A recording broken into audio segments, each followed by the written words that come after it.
Welcome to Lawyer Boss Life.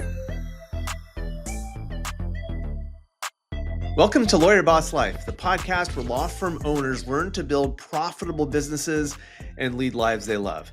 I'm Alay, law firm growth expert and founder of Law Firm Success Group. I've helped hundreds of attorneys scale their firms, gain freedom, and take back their time. And I'm Chelsea. I'm a law firm owner, entrepreneur, and toddler mom. I know it's possible to have excellent income, work 40 hours a week or less, and still take time off because that's what I do. And Chelsea, today we're talking about how to design a 5-star client experience so that every case you handle and every client you handle turns into your next great referral. And this is something that you and I have talked about. I love talking about a client experience because this is something that is within every attorney's control. Once a client walks into the door, how they're treated, the process they go through, how their invoice is handled, all of those things are completely within your control as an attorney. And oftentimes, it's not about the result necessarily. The result could be okay, but if the client was treated really, really well, they're more likely to leave you that 5-star review when they've wrapped up. And Chelsea, as a family law partner and owner, what's been your experience with the client experience?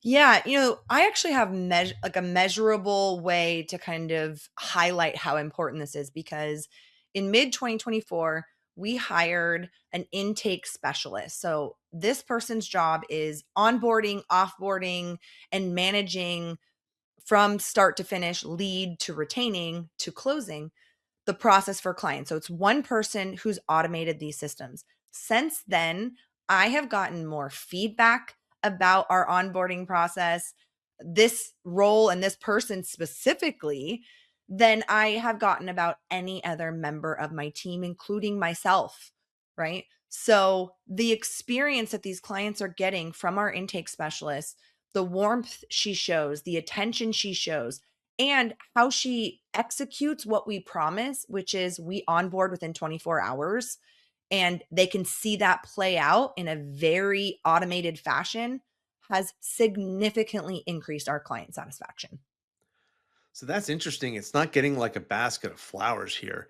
It's No. having someone who has the right personality for the role Mhm. and then who delivers on the promise of sounds like efficient onboarding. Yeah. Yeah. It doesn't And take a why? lot. Yeah. Why is that so important for your clients? I think it's so important, especially in family law, is because a lot of people are just so immediately emotional, scared. They have so many questions, and they call and they don't even know how to address an attorney's office, meaning they're not quite sure what information we need. They're not quite sure how much detail to go into. And so having somebody that answers the phone and immediately guides them through that conversation and can take them from this high stress moment to okay, they're going to get me to the next step. I have a plan. I know what to expect. It's that little bit of kind of stress relief, taking it on for them, that I think can make a huge difference in a lot of different types of legal fields, but especially family law. When you just feel like you don't know where to start, we're here to tell you we've got this plan, here it is, and execute it. So I feel like that's part of the process that a lot of law firms fall short on because we do get feedback where whether it's our clients, mediation clients, or somebody else saying, I've called 5 other firms and I can't get an appointment. I've left messages. No one's calling me back. It doesn't matter that that lawyer might be really great lawyer and be able to provide a really good service. If they can't even get you on the phone or your team on the phone and feel like they are important in that moment, then, that's a huge, huge part of what clients are looking for. Yeah, and there's a lot of awesome stuff you said there, Chelsea, that I just want to kind of recap Mhm, back because it is really impactful for family law firms, mhm. but it's not just family law firms. It's Yeah. immigration firms, litigation firms, PI firms, business transaction firms, employment law. I mean, you name it, they all have that situation that you described with the client feeling really, really nervous, really unsure of what to do next, incredibly anxious, sometimes even scared about what's going to happen next. And so many firms kind of rely on their attorneys to be the people that are going to address all of those emotional challenges the client is experiencing. What you've done at your firm is your intake specialist is able to address that and to get calm the client down and to get them feeling at least better that they have a plan in place and that things are going to kind of turn out as best that they can turn out. And so would love for you to take us through number one, how did you identify that you wanted to get an intake specialist because it's an investment? And then number two, how did you know she was the one? Yeah, so we knew we needed a designated intake specialist because there was a very high demand for our firm at a particular time. We were investing a lot in marketing. Our marketing was working, and we were getting lots of calls to schedule consultations. And we had just gone from free consultations to paid consultations, which was weeding out a lot of unnecessary consultations where it wasn't going to translate into retained clients. So we're charging for these appointments now. We're charging for our time. We're not giving it away for free. So there's a level of expectation and quality that we had in mind that we wanted people to have. But also, we realized that there wasn't enough screening, attention to the actual screening of these clients going on.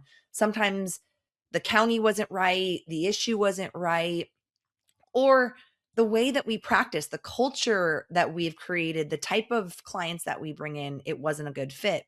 And so we knew we needed somebody to say, hey, you're our first point of contact. You can't give legal advice, but you know what kind of business we're generating. You know what kind of work we're doing. Here's the counties.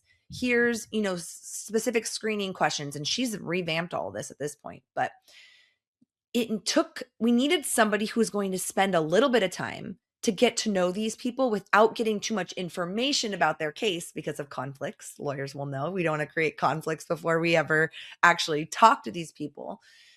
And so we just wanted to take ourselves to that next level of quality, that attention to detail. No automated intake system, no 4-point checklist and then schedule, no click here to schedule with the attorney on our website. That didn't work for us.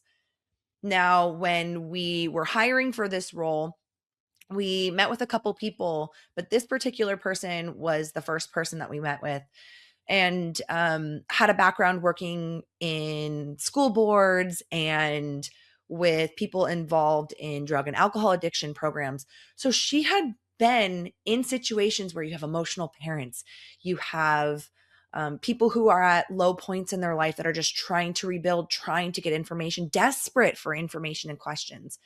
So the experience with having to navigate really emotional situations was something that we felt like really couldn't be taught to the point that she already had it. And regardless of family law, because you don't need to know family law for this particular role, you just need to understand the nuances of what people are going through in these moments. And so that really attracted us to this particular person. We were pleasantly surprised. And I say that that's not even the right word. She exceeds all of our expectations. But the way that how organized she was, how much kind of autonomy she built in this role was the icing on top of this particular hire for us. But it came down to really making sure clients felt heard, their expectations were managed, both about case and when they were going to meet with the lawyer, when they were going to get certain documents, all of those things she's really good at. And that makes a difference. Yeah. So contrast that with a firm where they simply say, we do great legal work. We don't need to invest in an intake specialist or any of that. Mhm. We're great attorneys. You've seen that play out too, I'm sure, in other firms in the Bay Area. Um, how does that attitude sabotage business growth for these firms? Yeah, I mean, I kind of use the example of like, have you ever been to a restaurant where the food was so good, but the service was so terrible? You remember the service more than the food. It overshadows it, right? At the same time, when service is really great, but the food was just okay, you're likely still going to tip pretty well because the server did everything that they're supposed to do. They manage their expectations. Now, the reason I also use that is because I think customer service is just so important in the way that businesses are run. But it just highlights that I could be the best lawyer in the area in family law. And if people can't get to me, they're not going to get to me. They're not going to be my client. The number one reason we have heard, at least from people transitioning to us, that clients in family law leave other law firms and come to us. The number one is that the communication was poor. They weren't responding to emails. They felt like they didn't know what was going on in their case. Yep. Second to that is they just weren't aligned, right? They wanted to be more aggressive, or I feel like they weren't taking action when I asked them to. But that's secondary. That's more of the legal aspect of the case. But the number one complaint we get when people are changing attorneys is I couldn't get a hold of them. I couldn't get a meeting with them. I didn't know what was going on. And that So leads into their second issue too, which is because I couldn't get a hold of them, I wanted to do this with the case, but they weren't doing that. exactly. Exactly. And it's also the number one malpractice issue, which is not surprising, right? Lack of communication, lack of transparency. It's a mismanagement of your case, but it's also just a mismanagement of your business. Um, and one of the things that we've noticed this past year too is we've kind of focused on Google reviews a little bit because we all know Google likes their algorithms, That's right. marketing, it all makes a difference. But is we've doubled our Google reviews just this year from the prior 6 years.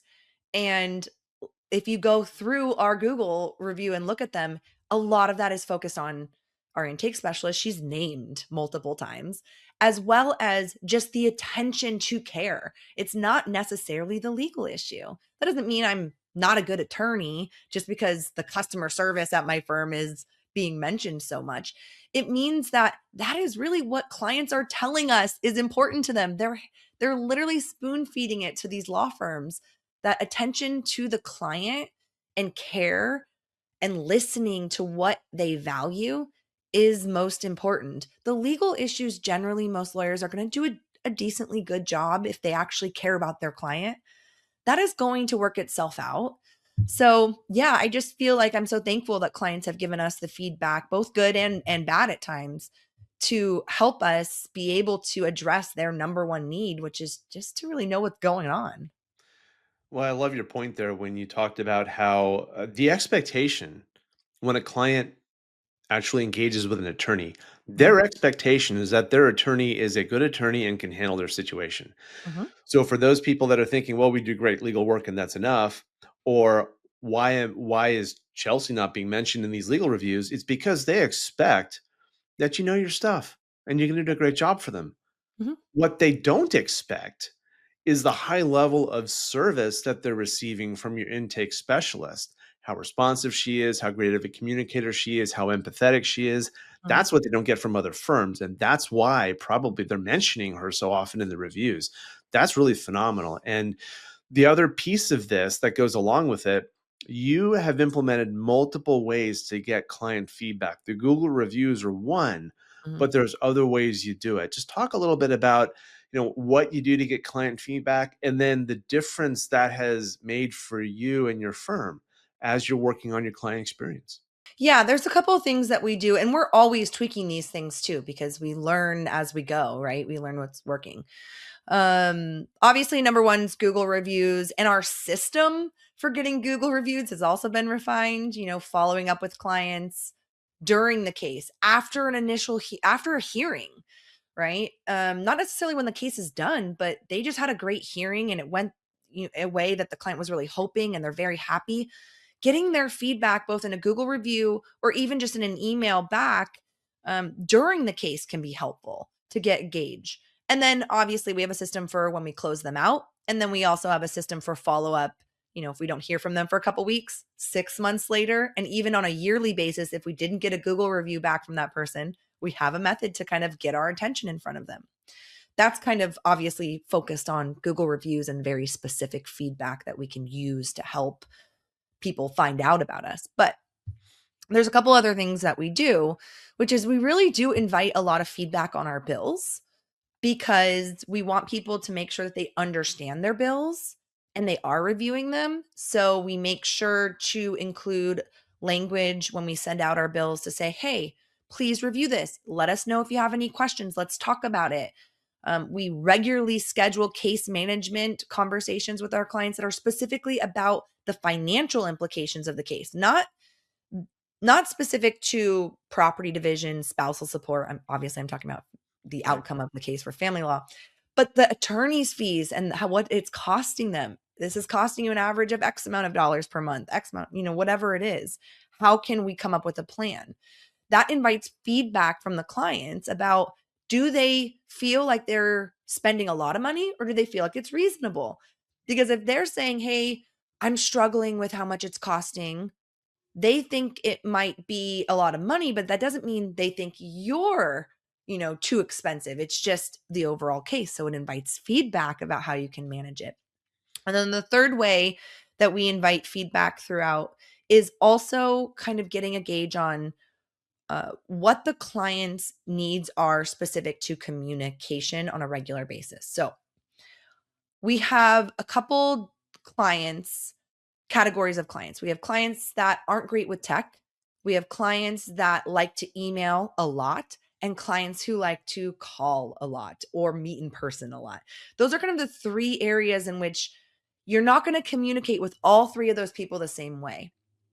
And so making that a priority, I schedule 15-minute intro calls anytime a client's retained, even if I just spoke to them last week, just to say, okay, here's what my notes say. Additionally, here's how we communicate. This is in our welcome packet. Is this going to work for you? Or is there anything I need to know about the best ways to get in contact with you? And then kind of check in. Because, like I said, communication is the number one complaint we get from clients. I want to make sure that, with the exception of how we really run our firm, if I can tweak a little bit for one client here and there to make it easy on them, that is going to make them feel special, important, and prioritized. Yes, that might be one client, but that's going to be another client down the road who's going to have the same issue as them. And you have to be able to pivot. Some firms are just so rigid. This is the way we do things. We don't change things for anybody. If you want to hire us, this is what we do. And that just doesn't work. Yeah, maybe it worked before, but it doesn't work anymore. No. And we're entering, a very new age in law firm service and legal services, and that's just going to continue to change over the next 5 years. It's going to be epic. That's a different conversation. But one thing you mentioned is the use of automation. And then you also mentioned the use of systems. And Mhm. those are two different things, as you talked about. So tell us a little bit about, how you differentiate automation from systems and some examples of automation that you use, if any, in the client experience, and then some systems that you use in the client experience. Yeah, so that's a great question. There's things that are going to be automatic, which are like follow up for bill payments, right? Those are automatic. We don't customize those. There's a plan for how often bills are resent to remind people about, their outstanding bill, what's due. There's reminder emails for appointments, hearings, things that are outstanding.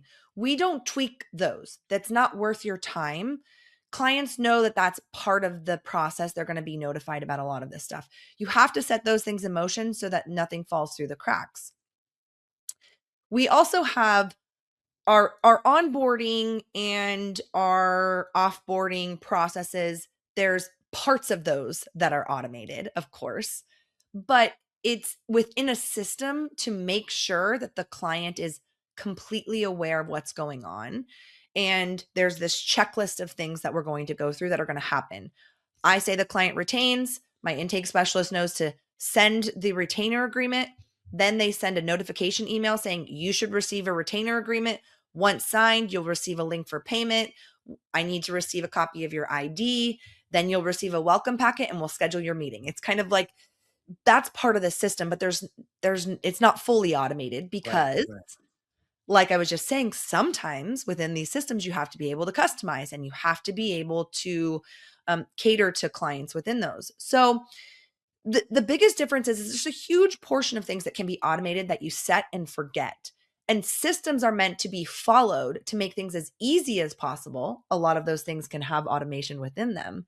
But you also have to know that not every case is going to be set up the same. If you have a system in place, one little tweak isn't going to throw the whole thing, into whack, right? You just pick back up, you add that one little unique change for this client, and then you follow the system from there. Yeah, I love that approach. And one thing that the attorney entrepreneurs who are listening should know is not every firm needs to have a client experience like yours, Chelsea. I mean, Sure. you have a boutique, high touch client experience. You do paid consultations. There's a certain kind of client that is expecting certain things from your firm, and you do a wonderful job of delivering on that. There are different clients that are going to expect different things. So, to give you a really specific example out of the law, let's think about your experience if you walk into a Ferrari dealership or if you walk into a Toyota dealership. Both Mhm. of those are good brands with stellar reputations, but they're very different. Yeah. And when you walk into that dealership or that service center, that client experience had better be really different Mm. because you're paying for something different with Ferrari, different expectations. You're expecting something else with Toyota with different expectations. Yeah. So, the point is every firm can be built differently. You don't need to have a really high-end client experience. You can have a different client experience. But the point is every client interaction that your firm has, whether it's with you or with someone else in your firm, is going to be either building your brand or taking away from your brand. So when you think about that client experience, it's a good idea to design it with intention, um, make sure that you deliver on it, get that feedback, and then the referrals are going to flow. So, for help mapping out your client's journey, you can book a strategy call on our website at lawfirmsuccessgroup.com. If this episode sparks some new ideas for you, please like, subscribe, and share this episode with a lawyer who might need it. We love hearing how you're building your lawyer boss life. Thank you. Thanks for watching. Be sure to hit that like and subscribe button and leave us a review in the comments.